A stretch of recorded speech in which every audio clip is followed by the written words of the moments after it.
नमस्कार दोस्तों, नियमित कक्षा की श्रृंखला में आज की कक्षा होगी आपकी भारत के इतिहास को बदलने वाले मुख्य युद्ध। जो भारत के इतिहास को, भारत के इतिहास में काफ़ी परिवर्तन लाए, दिल्ली की सत्ता में काफ़ी परिवर्तन लाए, उसके उन युद्धों के बारे में आज हम चर्चा करेंगे। कौन कौन से युद्ध ऐसे हुए जिनकी वजह से दिल्ली यानी केंद्र की सत्ता में काफ़ी परिवर्तन आया। तो देखिए, इसमें सबसे पहले जो है प्रमुख है दो युद्ध जो कि बिहार की धरती पर लड़ा गया। एक तो आपका होता है चौसा का युद्ध, एक होता है आपका चौसा का युद्ध जो कि 1539 में लड़ा गया, और दूसरा है आपका बक्सर का युद्ध। इसकी युद्ध भूमि क्या रही है? इसकी रणभूमि रही है बिहार की धरती। इसकी इन दोनों युद्धों की रणभूमि जो रही है ये रही है बिहार की धरती। कौन कौन से युद्ध की? चौसा की जो कि 1539 में लड़ा गया, और बक्सर की जो कि 1764 में लड़ा गया। तो ये जो है इस युद्ध की रणभूमि बिहार रही है, और ये हमारे बदलते हुए इतिहास के प्रमुख गवाह हैं दोनों युद्ध। ये जो युद्ध हैं ये हमारे बदलते हुए इतिहास के प्रमुख गवाह हैं। ठीक है, इन दोनों युद्धों के द्वारा हमारे दिल्ली की सत्ता में, केंद्र की सत्ता में काफी परिवर्तन हुआ। पहली बार 1539 में जब एक अफगान का सैनिक, अर्थात एक अफगानी जो है मुगल को, हमारे दिल्ली की सल्तनत को ललकारता है, उसे चुनौती देता है, तब ये पहली युद्ध हुई थी। ये कब हुई थी? ये 1539 में हुई थी। इस युद्ध को नाम दिया गया चौसा का युद्ध, ये चौसा में हुई थी। ठीक है। दूसरी युद्ध 1764 में जब एक व्यापारी कंपनी ने भारत के 3 शक्तिशाली शासकों को चुनौती दिया था। एक व्यापारी कंपनी ने भारत के 3 शक्तिशाली जो है शक्तियों को, शासकों को चुनौती दिया था, तब ये युद्ध लड़ी गई थी। इस युद्ध को बक्सर का युद्ध कहा जाता है। ठीक है, ये आप मैप के माध्यम से भी देख सकते हैं कि प्रथम युद्ध जो हुई बक्सर की, ये देखिए बिहार के रणभूमि पर हुई। ठीक, तो इसका जो केंद्र रहा है बिहार की रणभूमि रही है। और इसी क्रम में जो अगली टॉपिक है आपकी, ये देखिए, आपको हम मैप के जरिए और सारी जो है तस्वीरों के जरिए मैं आपको बताते हुए भी चल रहा हूँ कि जिससे कि आपको आने समस्याएं आपको समझने में ना आए। ठीक है, तो जो चौसा का युद्ध लड़ा गया 1539 में, ये कब किस वजह से हुआ? ये इस वजह से हुआ कि एक अफगान का जो है जो शासक था वो मुगल सल्तनत को ललकारता है पहली बार, और जब वह दिल्ली की सल्तनत को ललकारता है तो यह युद्ध, यह संग्राम शुरू होता है मुगल की सत्ता को पहली बार चुनौती देने पर। ठीक, ये दोनों किसके किसके बीच में हुआ था ये युद्ध? ये अफगान का शासक शेर खान, जिसने मुगल शासक हुमायूं को ललकारा था। उस समय दिल्ली की सल्तनत, दिल्ली का केंद्र का जो सत्ता था वो किसके हाथ में था? मुगल शासक हुमायूं के जो है हाथ में था, और हुमायूं को अफगान का जो है शासक शेर खान ने ललकारा था। इस युद्ध को इसने छेड़ा था, हुमायूं और शेर खान के बीच में हुआ था। यह युद्ध मुगलों और अफगानों के बीच वर्चस्व की लड़ाई थी। वर्चस्व का मतलब सम्मान की लड़ाई थी। ये युद्ध जो थी ये दोनों के बीच में सम्मान की लड़ाई थी। कौन सी युद्ध? चौसा की युद्ध और बक्सर की युद्ध। ये दोनों युद्ध सम्मान की लड़ाई थी। किसके किसके बीच में लड़ा गया? हुमायूं के बीच में और शेर खान के बीच में। हुमायूं कौन था? हुमायूं दिल्ली का शासक था, और जो है जो शेर खान था वो अफगान का शासक था। ठीक है, तो ये जानकारियां आपको मिली। अब देखिए कि शेर खान की विजय और हुमायूं का पलायन। शेर खान की विजय अर्थात शेर खान को इस युद्ध में जब विजय प्राप्त हुआ और हुमायूं का पलायन हुआ, अर्थात हुमायूं जो है पद को छोड़ता है, परिणाम ये हुआ इस युद्ध का परिणाम ये हुआ, रिजल्ट ये आया कि शेर खान की शानदार जीत हुई। किसकी जीत हुई? शेर खान की जीत हुई। शेर खान कौन था? शेर खान अफगानिस्तान का शासक था, अफगान का एक शासक था। और हुमायूं की स्थिति ये हुई कि हुमायूं को करारी हार का सामना करना पड़ा और इस वजह से जान बचाने के लिए उन्हें घोड़े समेत गंगा नदी में कूदना पड़ा। ये जब युद्ध हुआ, इस युद्ध के दौरान अफगान का जो शासक था शेर खां, जब उसने विजय प्राप्त किया, इस रणभूमि में अपनी जीत हासिल की, तो उस समय हुमायूं की हार हुई। और जब हुमायूं की हार हुई तो वो अपनी जान को बचाने के लिए अपने घोड़े के साथ अर्थात उसकी सवारी करते हुए और जा करके गंगा में जो है कूद गए, छलांग लगा दी। ये देखिए, ये तस्वीरें जो आपको दिख रही हैं, ये जो है हुमायूं की ही दिख रही हैं। हुमायूं कौन था? हुमायूं दिल्ली सल्तनत का शासक था, ठीक है, जिसके बीच युद्ध हुआ था। तो ये आपको जानकारी हो गई। अब देखिए कि शेरशाह सूरी का उदय कैसे हुआ। शेरशाह सूरी का उदय कैसे हुआ? इस जीत के बाद शेरशाह सूरी का उदय, इस जीत के बाद में शेर खां ने अपनी शक्ति और शेरशाह सूरी की उपाधि धारण की। शेरशाह सूरी कौन था? शेरशाह सूरी शेर खां ही था। जब शेर खां ने युद्ध को जीता, विजय हासिल किया, तो उसने अपनी शक्तियों को बढ़ाने के लिए एक उपाधि को ग्रहण किया, शेरशाह सूरी। इस उपाधि को उसने ग्रहण कर लिया। जैसे आप देखते होंगे कि जब किसी व्यक्ति को एक चुनाव लड़ाया जाता है और चुनाव लड़ने के बाद में जब चुनाव वो जीत जाता है, तो अब चाहे ग्राम प्रधान की चुनाव हो या जो है मुख्यमंत्री की हो या प्रधानमंत्री की हो, राष्ट्रपति की हो, किसी की भी हो, जब उसकी जीत तय हो जाती है तब उसे उस पद को दे दिया जाता है या उस पद को ग्रहण कर लिया जाता है। तब उस व्यक्ति को नाम लेने से ज़्यादा लोग उस पद का नाम लेकर के जो है उसे बुलाते हैं। तो ऐसे ही एक पद दे दिया गया, एक उपाधि दे दी गई। पद, उपाधि का मतलब होता है पद दे देना, ठीक है। तो मुगल सत्ता भारत में कमजोर पड़ गई और इस प्रकार जब शेरशाह सूरी अर्थात शेर खान ने अपनी विजय हासिल की, तब से लेकर के भारत में जो मुगल का साम्राज्य स्थापित था वो काफ़ी कमज़ोर होने लगा और कमज़ोर हो गया। कन्नौज बिलग्राम का युद्ध 1540 ईस्वी में चौसा के ठीक एक साल बाद कन्नौज में निर्णायक युद्ध हुआ। शेरशाह सूरी ने पुनः जीत हासिल की और हुमायूं को भारत छोड़कर जाए। इस प्रकार जब एक साल बाद पुनः जब कन्नौज में ये युद्ध छेड़ा गया, किसके द्वारा? ये शेर खां के द्वारा ही, और किसके बीच? हुमायूं के बीच। और जब वहाँ हुमायूं जो है पराजित हो गया, हार गया, तो उसे भारत को छोड़ करके अपनी सत्ता को छोड़कर और जाना पड़ा। इस प्रकार हुमायूं का जो है अंत हुआ। 1539 से 1764 का चला। कितनी युद्ध लड़ी गई, कैसे?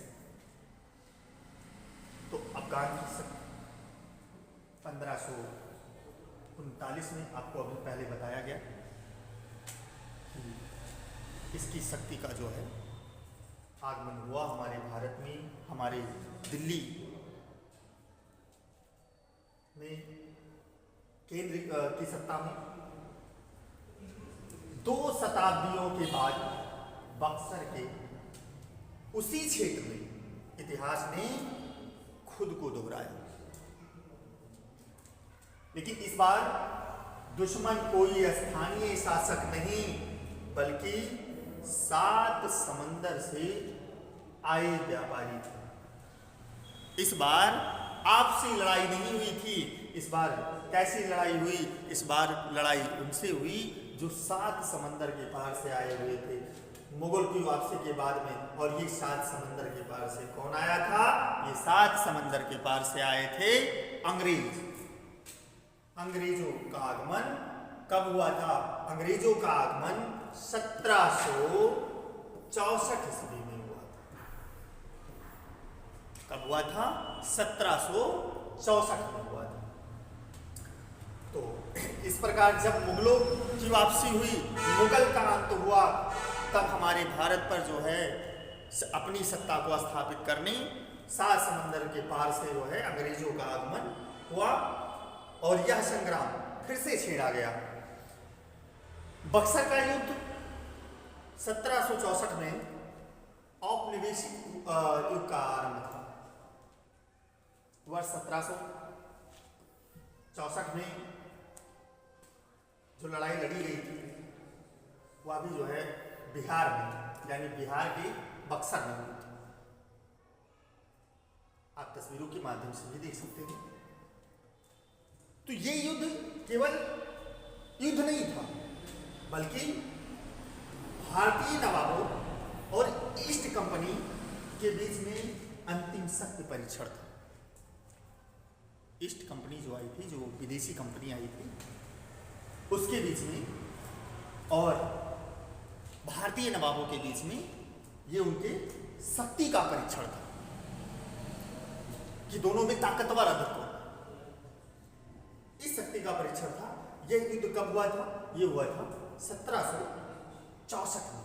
इस युद्ध को बक्सर का युद्ध कहा जाता है। इसको ध्यान रखना। ये लड़ा कहाँ गया? बिहार में लड़ा गया। ये सब आपके परीक्षा के जो है दृष्टिकोण से बहुत ही महत्वपूर्ण प्रश्न है और कई बार ये परीक्षाओं में आ भी चुके हैं, इसलिए मैं आपको बार बार दोहराता रहता हूँ, बताता रहता हूँ। इस पर आप विशेष ध्यान दें। युद्ध के पक्ष संयुक्त सेना बनाम कंपनी था। इसका जो पक्ष था ये था संयुक्त सेना बनाम कंपनी। संयुक्त सेना कौन सी थी? संयुक्त सेना आपकी भारतीय सेना, जो भारतीय शक्ति थी उसे कहा गया संयुक्त सेना, और जो कंपनी थी आपकी वो अंग्रेजों की सेना।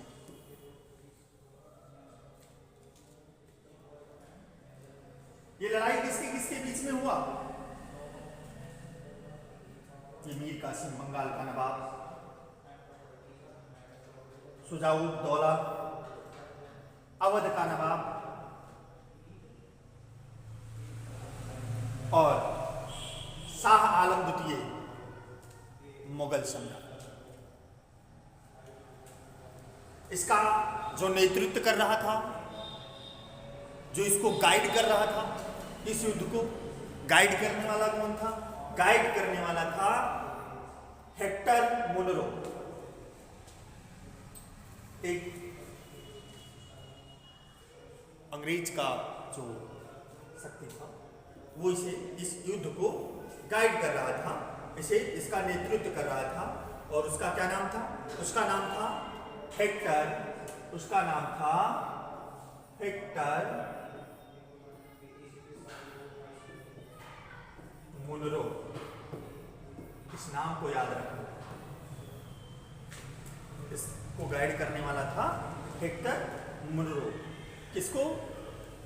इस युद्ध को। ठीक। इस युद्ध का जो परिणाम हुआ, इस युद्ध का परिणाम क्या हुआ? इस युद्ध का परिणाम ये हुआ कि जो अंग्रेज थे, अंग्रेजों की जीत हुई। हेक्टर मुनरो के नेतृत्व में अंग्रेजी सेना ने भारतीय गठबंधन को बुरी तरह हराया।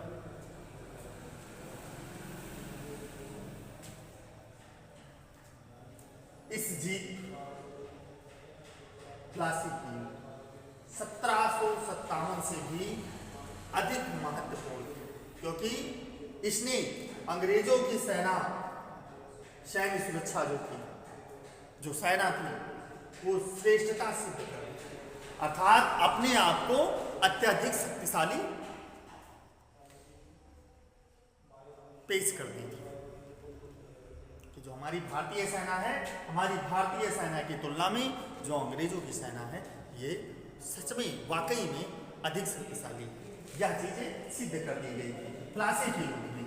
ये युद्ध कब हुआ था? ये युद्ध इस सन को और युद्ध का नाम ये जरूर आप पॉइंट कर लें कि ये युद्ध कौन सा था? ये था प्लासी का युद्ध। और प्लासी का युद्ध लड़ा कब गया था? ये 1757 में लड़ा गया था। किसके किसके बीच में लड़ा गया था? ये भारत और अंग्रेजों के बीच में लड़ा गया था। भारत में अंग्रेजों की सत्ता की जड़ें पूरी तरह मजबूत हो गई थी। इस युद्ध के बाद में, प्लासी के युद्ध के बाद में भारत में अंग्रेजों की जो सत्ता थी वो पूरी तरह मजबूत हो गई थी, स्थापित हो गई थी। कब? 1757 प्लासी के युद्ध के बाद में।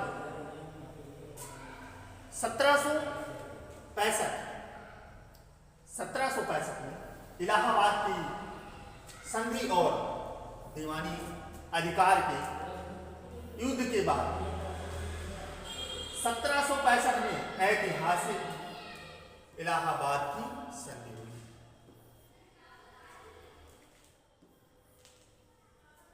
ईस्ट इंडिया कंपनी जो कि विदेशियों के द्वारा लाई गई थी, विदेशी कंपनी थी। ईस्ट इंडिया कंपनी अब केवल व्यापार नहीं रही बल्कि एक राजनीतिक शक्ति, पॉलिटिकल पावर बन गई। जो ईस्ट इंडिया कंपनी थी, जो अंग्रेजों के द्वारा हमारे देश में लाई गई थी सर्वप्रथम, वो कंपनी एक व्यापारिक कंपनी नहीं रही। अब इस युद्ध के बाद में वो फिर क्या हो गई थी? वो एक राजनीतिक शक्ति बन गई थी, एक जो है पॉलिटिकल पावर बन गई थी ईस्ट इंडिया कंपनी। अच्छा, दीवानी अधिकार क्या था? ये दीवानी अधिकार क्या होता है? तो दीवानी अधिकार अंग्रेजों को बंगाल, बिहार और उड़ीसा से राजस्व का अधिकार मिल गया था। राजस्व का मतलब टैक्स कलेक्शन का अधिकार, टैक्स लेने का अधिकार मिल गया था। तो ये सारे अधिकार अंग्रेजों को मिल गए और जिस वजह से अंग्रेजों की जो शक्तियां थी वो काफी मजबूत होने लगी। अच्छा, चौसा, अब एक चीज फिर से देख लीजिए कि जिनको ऐसा लोगों में हम लोगों ने ऊपर जिसके बारे में पढ़ा है उसके मुख्य मुख्य बिंदु कौन से? तो वो हो जाएगी आपके, जैसे चौसा का युद्ध 1539 में लड़ा, शेरशाह सूरी जो कि अफगान का शासक था, किसके बीच में? हुमायूं के बीच में। हुमायूं कहाँ का शासक था? हुमायूं भारत, दिल्ली का शासक था। इसमें जीत किसकी हुई? अफगान के शासक शेरशाह सूरी की जीत हुई। पराजित कौन हुआ? हुमायूं। मुगल सल्तनत का जो शासक था हुमायूं, उसकी जो है पराजय हुई। परिणाम क्या हुआ कि मुगल को अपनी सत्ता को छोड़ना पड़ा, या सत्ता इनकी कमजोर होती है। दूसरा जो युद्ध था आपका बक्सर का युद्ध। रणभूमि क्या रही? बिहार। बिहार बक्सर कब हुआ? 1764 में। किसके किसके बीच में हुआ? अंग्रेजों और भारत की संयुक्त सेना के बीच में हुआ। अंग्रेजों की इस सेना का नेतृत्व जो कर रहा था, कौन कर रहा था? उसका क्या नाम था? उसका नाम था हेक्टर मुनरो। आपको पहले भी बताया गया, उसका नाम था हेक्टर मुनरो।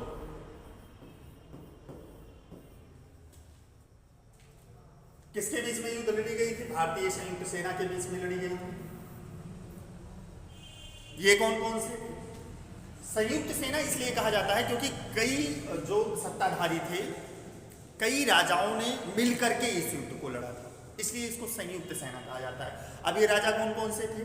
ये सत्ताधारी कौन कौन से थे? तो ये थे मीर कासिम, शुजाउद्दौला, शाह आलम। ये तीनों लोगों ने एक तरफ होकर के, अर्थात अपनी पूरी सेना को एक करके और अंग्रेजों से इस युद्ध को लड़ा था। कौन सा युद्ध? बक्सर का युद्ध। कहाँ हुआ था? बिहार में हुआ था। इसमें इसका परिणाम क्या हुआ था? इसका परिणाम ये हुआ था कि बक्सर का युद्ध जो था इस पर अंग्रेजों ने विजय प्राप्त कर ली और अंग्रेजों को दीवानी अधिकार मिल गए थे, अर्थात टैक्स कलेक्शन का अधिकार मिल गया था। टैक्स कलेक्शन का मतलब होता है कर वसूलना।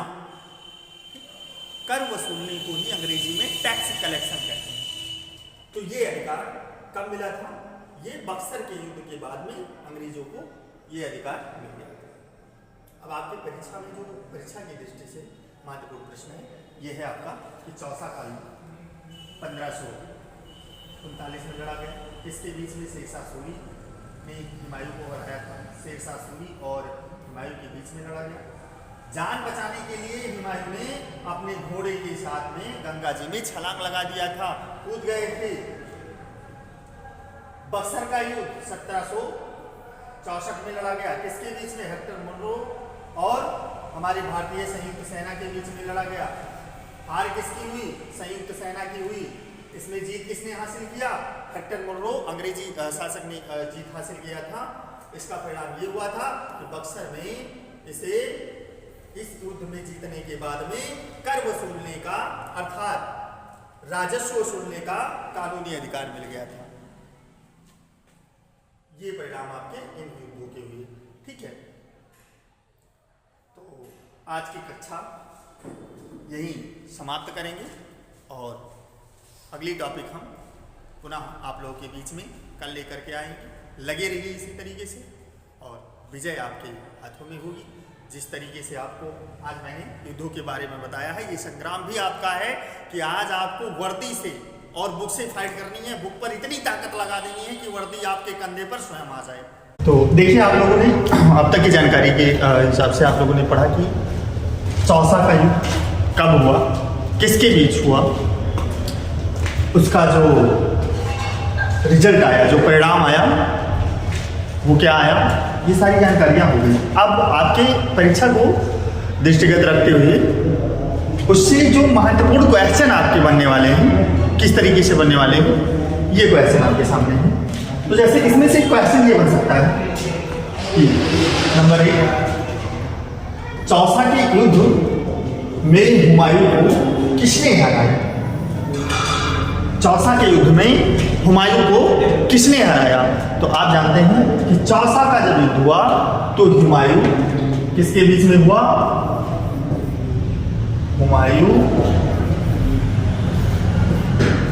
और शेरशाह सूरी के बीच में हुआ। यानी शेर खान ये कहाँ के थे? ये अफगान के। शेर खान कहाँ के थे? ये अफगान के थे। और हुमायूं कहाँ के थे? हुमायूं आपके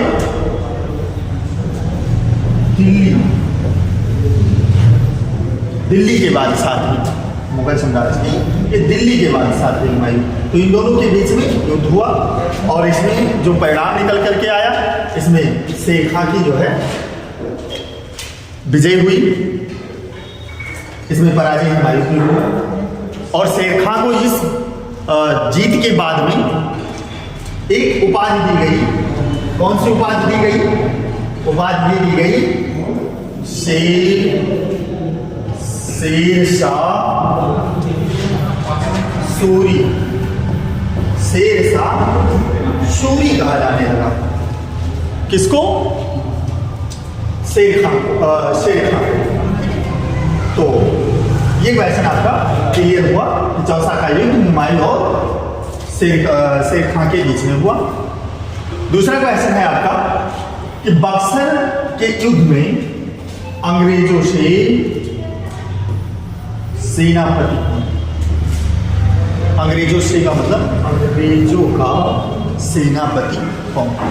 बक्सर के युद्ध में अंग्रेजों का सेनापति कौन था? तो अभी आप लोगों ने ऊपर पढ़ा है कि बक्सर का जो युद्ध था उसका जो नेतृत्व कर रहा था वो कौन कर रहा था? बक्सर के युद्ध का नेतृत्व कौन कर रहा था? हेक्टर मुनरो कर रहा था। कौन कर रहा था? हेक्टर मुनरो कर रहा था। Hector Munro. ये बक्सर के युद्ध में अंग्रेजी सेनाओं का नेतृत्व कर रहा था। अंग्रेजी सेनाओं को दिशा निर्देश इसी के द्वारा दिया जा रहा था। किसके द्वारा? हेक्टर मुनरो के द्वारा दिया जा रहा था। ठीक है, तो ये दूसरा प्रश्न भी आपका क्लियर हुआ। ये सब जो आपके परीक्षा में आने वाले प्रश्न हैं, जहाँ से बनने वाले हैं, कैसे किस टाइप से क्वेश्चन बनने वाले हैं, ये सारी चीजें मैं आपको बता रहा हूँ। तीसरा प्रश्न आपका बन सकता है कि बक्सर के युद्ध के बीच, बक्सर के युद्ध के बाद किस संधि का तहत जो है दीवानी अधिकार मिले। दीवानी अधिकार का मतलब कर वसूलने का अधिकार, टैक्स कलेक्शन का अधिकार, ये किस युद्ध के बाद में, यानी ये तीसरा क्वेश्चन है आपका, बक्सर के युद्ध के बाद किस संधि के तहत इनको जो है दीवानी अधिकार वसूलने का वो प्राप्त हुआ। तो ये इलाहाबाद से इनको प्राप्त हुआ था। कहाँ से प्राप्त हुआ था? इलाहाबाद से प्राप्त हुआ था। और कहाँ पर? उन्नाव में आप पहले भी पढ़ चुके हैं। ये कर्ज वसूलने का इनको अधिकार प्राप्त हुआ था। ये कहाँ पर प्राप्त हुआ था? उन्नाव में मिला था। ठीक है ना, ये जानकारी आपको बताई जा चुकी है। तो ये आज का क्लास, जो इससे महत्वपूर्ण क्वेश्चन बनने वाले हैं, प्रश्न बनने वाले हैं, ये सारी चीजें आपको बता दी गई हैं। ठीक है, तो युद्धों के बारे में, चौसा का युद्ध, बक्सर का युद्ध, ये सारी युद्ध का जो विस्तार रूप से जो आपकी परीक्षा के दृष्टिगत जो महत्वपूर्ण क्वेश्चन थे, जो बताना इम्पॉर्टेंट लगा मुझे, मैं आप लोगों के बीच में लाया। और ये उम्मीद रखना कि कोई ना कोई क्वेश्चन इससे बन भी सकते हैं। ठीक है, तो इसका जो निष्कर्ष है ये था कि 1529 में चौसा ने मुगलों को रोककर शेर शाह सूरी के शासन का मार्ग खोला। चौसा ने क्या किया था? मुगलों को रोक करके, अर्थात उनका शासनकाल समाप्त करके, उनको पराजित करके, और किसके शासनकाल का जो है घोषणा किया? अंग्रेजों के, ये शेर शाह सूरी के, शेर शाह सूरी के शासन। ठीक, ऐसे ही 1764 में बक्सर ने भारत की गुलामी की नींव रखी, जो अगले 200 वर्षों तक चली। ये नींव कब रखी गई थी?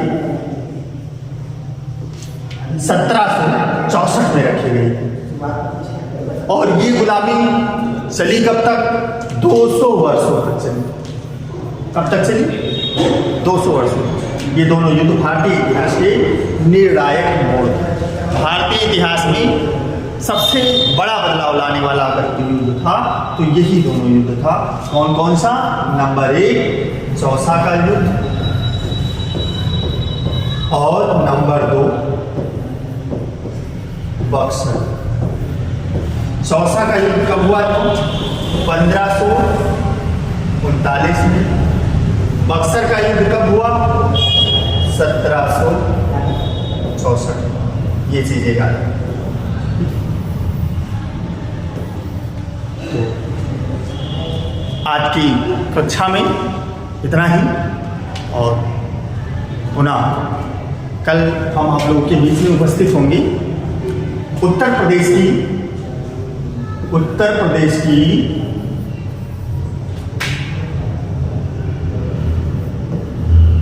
प्रमुख नदियों के साथ। कल हम आप लोगों को बताएंगे उत्तर प्रदेश की प्रमुख नदियों के बारे में। धन्यवाद।